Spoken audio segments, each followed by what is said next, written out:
Level 0. Picture this. You're standing on a wide, snow-covered slope, and everything is perfectly still. No cracking, no shifting, no signs of instability. Just calm, quiet powder stretching in every direction. This is level 0, the only level on the avalanche danger scale where the mountain is fully at peace. At this stage, the snowpack is considered stable. The layers beneath the surface have bonded well, and there are no significant weak points hiding below. Even if someone hikes, skis, or drops a snowball the size of a small car, the mountain holds steady. Natural avalanches? Not expected. Human-triggered ones? Very unlikely. Unless you're out there with explosives for fun, you're not setting anything off. What makes this level rare is how much has to go right. No recent heavy snowfall, no strong winds piling snow unevenly, no dramatic changes in temperature. When all those variables stay quiet, the snowpack settles in like it's finally decided to nap. But here's something to keep in mind. Level 0 means no significant avalanche danger. It doesn't mean every square foot of snow is guaranteed safe. There can still be isolated trouble spots, especially in high, extreme terrain. Think sharp ridgelines or heavily wind-loaded pockets. These areas don't always follow the script. That said, this is as safe as it gets in the world of avalanches. It's the kind of day avalanche forecasters love. For backcountry travelers, it feels like the snow gods have granted a free pass. Of course, it never lasts. Snow doesn't like staying still for long. One storm or subtle shift in conditions and everything starts to change. The next level is where things get just a little less friendly. Level 1. Alright, so the mountain's no longer in full zen mode, but it's still mostly keeping its cool. Welcome to level 1. This is where danger starts to quietly stretch its legs. It's not screaming yet, but it's awake. At level 1, the snowpack is mostly stable. The layers beneath the surface have bonded well in most places, but there are exceptions. The key word here is isolated. Avalanches are unlikely except in very specific, extreme terrain. That means steep, shady slopes, convex rolls, or areas where strong winds have sneakily stacked snow into unstable drifts. Most of the terrain is still solid, but those few bad spots, they're like a sleeping cat. Poke them the wrong way and they might claw back. This is the level that tricks a lot of newcomers. The word low sounds harmless. It suggests you can relax, maybe even turn off your avalanche brain. But even here, the stakes are real. There have been documented incidents where small groups ventured into remote gullies or onto steep, wind-loaded faces during level 1 conditions, thinking it was too early in the season to worry. One wrong step and a pocket of snow let loose. Avalanches at this level are usually small, but not always. One real-world example happened in Colorado when a skier triggered a slide on an isolated slope during what was labeled a low-risk day. The avalanche carried him several hundred feet through trees and rocks.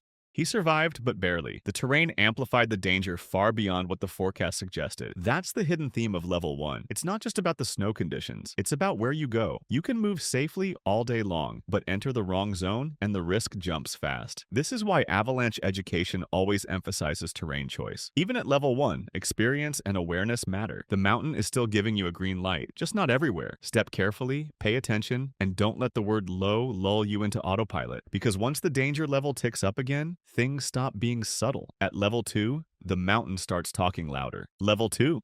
Now we're stepping into the gray zone. Level 2 is where things get a little tricky. It doesn't look dangerous. In fact, to the untrained eye, the mountain might seem just as peaceful as it was at level 1. But beneath the surface, the snowpack is starting to show some attitude. At this level, avalanche conditions are still manageable, but they require way more attention. Human-triggered avalanches become a realistic threat, especially on steeper slopes. The snowpack may look solid, but hidden weak layers could be lingering just out of sight, like tripwires buried under a fresh coat of snow. Triggering a slide doesn't take much here. A single skier or snowboarder on the wrong slope at the wrong time can be enough. This is the level that catches a lot of people off guard. Moderate sounds harmless, like you might get a stern warning from Mother Nature, but she probably won't follow through. The reality? Level 2 has been responsible for countless incidents. Not because the danger is obvious, but because it isn't. One example happened in British Columbia, when a group of experienced backcountry riders headed out on what was forecast as a moderate danger day. They avoided north-facing slopes, checked recent reports, and kept their lines clean. But one rider dropped into a steep couloir with just enough of a wind-loaded pocket to tip the balance. The slope fractured around him and carried him nearly 1,000 feet. He survived, but the search and rescue team called it one of the closest calls they'd seen that season. This level demands respect. It rewards good decision-making and punishes small mistakes. You might think you're safe because the overall forecast sounds mild, but the mountain doesn't care about percentages. It cares where you go and what you trigger. Level 2 is quiet, but it's not passive. It waits for someone to make the wrong move. And when that happens, the results can be just as serious as higher levels. But things don't stay quiet for long. At level 3, the mountain stops waiting for mistakes. It starts setting its own traps. Level 3. Now we're in serious territory. Level 3 is where the mountain stops playing nice. The snowpack is unstable in a lot of places and it does not need much convincing to let go. This level is responsible for more avalanche fatalities than any other. Not because it is the most extreme, but because it walks a dangerous line between possibility and false confidence. At this stage, human-triggered avalanches are likely on many slopes, and not just the steepest, scariest ones either. Slopes that looked safe the day before could now be loaded with tension. The snowpack has layers that are barely holding together, and even a single skier, snowboarder, or snowmobile can trigger a collapse. Natural avalanches are also possible, especially in areas with recent snow, wind loading, or warming temperatures. This is where we often see that perfect storm of bad timing and overconfidence. A real-world example happened in Utah, where 4 experienced backcountry skiers were caught in a level 3 avalanche while descending a familiar slope. They had skied the area many times before. Conditions seemed manageable, but one rider hit the sweet spot on a wind-loaded slope and it fractured above them. 3 of the 4 were buried. Only 1 survived. Level 3 is dangerous because it looks so tempting. Many skiers and riders see it as a yellow light. They think, just avoid the steep stuff, or we'll be fine if we stick to our usual lines. But considerable danger means unstable slabs are out there and they are just waiting for pressure in the right place. Signs of trouble might be subtle. A soft whoomph underfoot, small cracks shooting out from your skis, or nothing at all until everything breaks loose. It is a level where the wrong move has real consequences. And the scariest part? For a lot of people, level 3 is still a green light. But once the danger climbs even higher, the mountain stops hinting and starts shouting. At level 4, even standing in the wrong place can be enough to set things off. Level 4. This is where the mountain starts to make its own decisions. At level 4, the snowpack is extremely sensitive, and conditions are primed for large, powerful avalanches. You don't need to trigger anything. Nature is already doing it for you. Level 4 is a turning point. Unlike the previous levels where danger depends heavily on human involvement, this level signals a shift toward natural avalanche activity. Slides can break loose on their own without anyone stepping foot on the slope. Large, destructive avalanches are likely, and they can happen anywhere steep enough to slide. What creates this kind of instability? Usually it's a mix of heavy snowfall in a short period, strong winds that move snow into deep, uneven drifts, and rising temperatures that add just enough warmth to weaken bonds in the snowpack.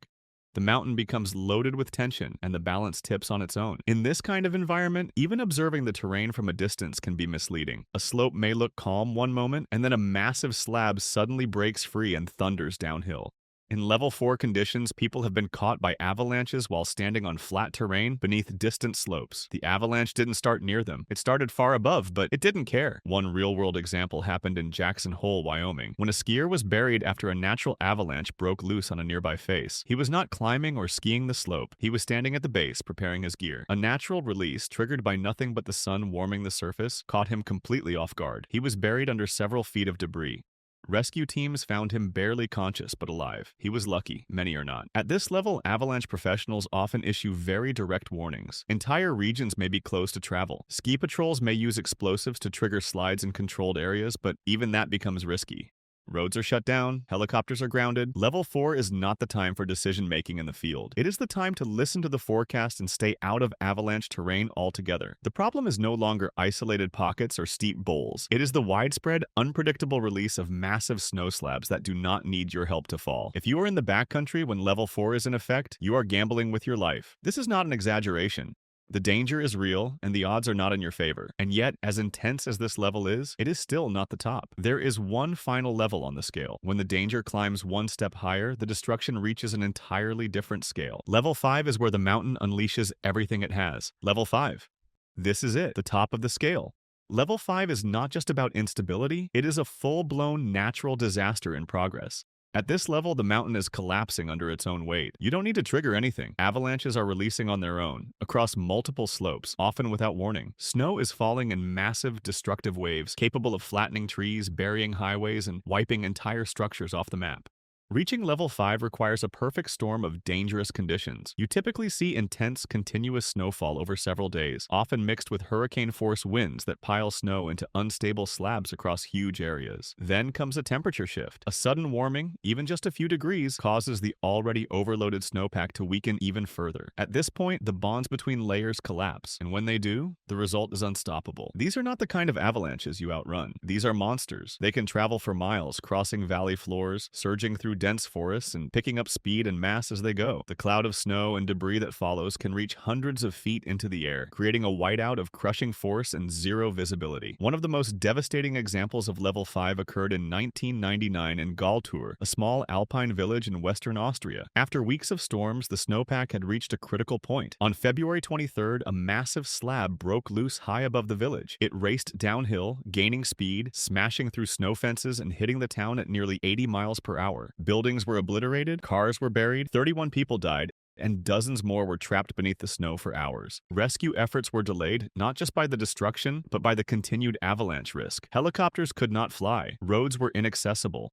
For many, help came too late. That avalanche was a level 5 event in every possible way, and it wasn't the only one that year. In the United States, level 5 conditions have shut down entire highways. The Richardson Highway in Alaska, one of the state's main routes, was completely buried by an avalanche so large it dammed a river and formed a temporary lake. Emergency crews spent days clearing the debris, all while more natural avalanches continued to fall nearby.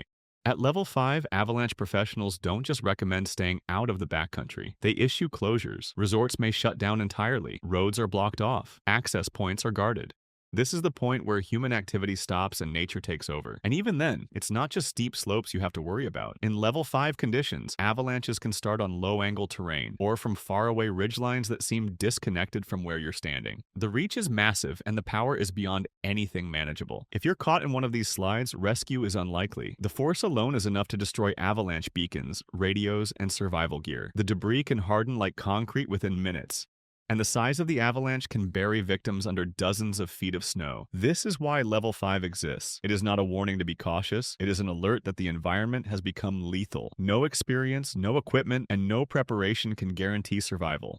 The only safe choice is to stay completely out of avalanche terrain. There is no level 6. Level 5 is the end of the scale because it is where control is lost entirely. The mountain is not asking for permission. It is taking action. And when that happens, the best response is to get out of the way. Respect the forecast, respect the terrain.